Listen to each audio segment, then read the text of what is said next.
This is the Weber Q1200. It's a very portable grill, and so it uses little gas containers, which you can find at any hardware store or Amazon.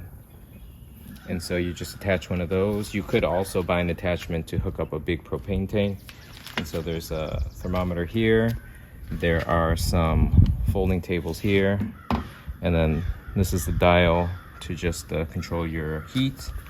And then this is the ignition switch.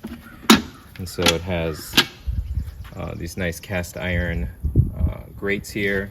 And so it does get very hot.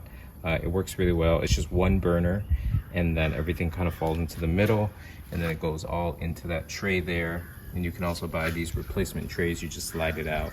And so I buy a bunch of those to have on hand, and then once it gets filled up, you just throw it away and get a new one. So I have, of course, a bigger charcoal grill, but there's a lot of times where I'll just use the smaller Weber Q because it's just so much easier to light up. The cleanup is super easy. And so when I'm looking to grill something just kind of quick, this is my go-to grill.